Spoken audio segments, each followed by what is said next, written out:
Hello दोस्तों, आज की इस वीडियो में हम बात करेंगे इंसेक्ट डाइपॉस। इंसेक्ट में ये डाइपॉस होता क्या है, उसका इतिहास क्या है, हिस्ट्री क्या है, उसके कितने टाइप होते हैं, उसके कितने फेजेस होते हैं और उससे रिलेटेड कुछ टर्मिनोलॉजी एंड लास्ट में एग्जांपल्स। इन सभी चीज़ों को मैं बड़े ही आसान शब्दों में और सरल भाषा में आप सबको बताऊंगा, तो वीडियो को अंत तक जरूर देखिए।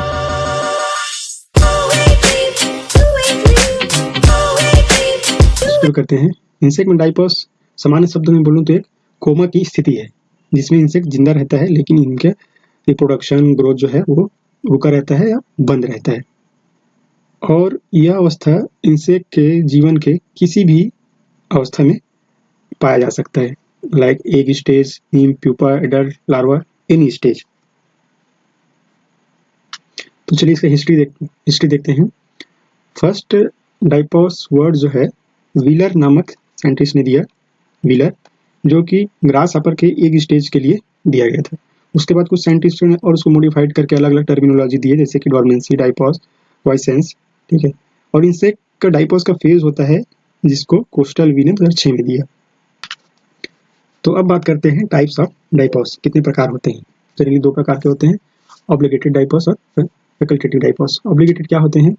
ये होते हैं जब जेनेटिकली इंसेक्ट में डाइपॉस होता है, यह जो है कंट्रोल होता है by the genes. Insect species में ये उसकी एक स्पेसिफिक अवस्था में पाया जाता है। एग्जांपल है डाइपॉस इन सिल्कवर्म, वो ओनली एग स्टेज में पाया जाता है जो कि जेनेटिकली होता है। दूसरा होता है facultative diapause. It is the stage of suspended activity of the insect due to unfavourable condition. Unfavourable condition means दो टाइप्स हो सकते हैं, बायोटिक या एबायोटिक कंडीशन। बायोटिक मीन्स जैसे कि नेचुरल एनिमीज हो गया, पॉपुलेशन डेंसिटी हो गया, और abiotic condition means temperature, humidity, rainfall.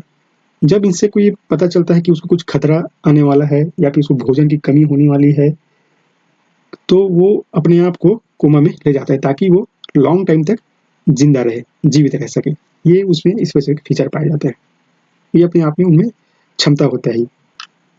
अब बात करते हैं फेजेस ऑफ डाइपॉस। जिसको दो कैटेगरी में डिवाइड किया गया है, प्री डाइपॉस और डाइपॉस। प्री डाइपॉस में दो है और सेकेंड कैटेगरी में तीन फर्दर डिवाइडेड है। तो चलिए आगे बढ़ते हैं। फर्स्ट है इंडक्शन फेज।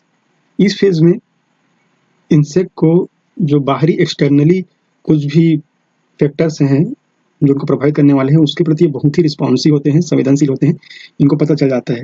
इस अवस्था को कहा जाता है टोकन स्टिमुली, बाहरी संकेतों के प्रति संवेदनशील होना। दूसरा है प्रिपरेशन फेज। जैसे ही उनको पता चलता है कि कोई खतरा आने वाला है, वो उस चीज का तैयारी कर लेते हैं, और उसके लिए ये लोग क्या करते हैं, during this phase insect accumulate the and storage molecules such as lipid, proteins and carbohydrate. Long time अपने आप को जिंदा रखने के लिए इस सब चीज को जो है स्टोर कर लेते हैं, बचा के रखते हैं, बहुत कम मात्रा में इसका यूज करते हैं।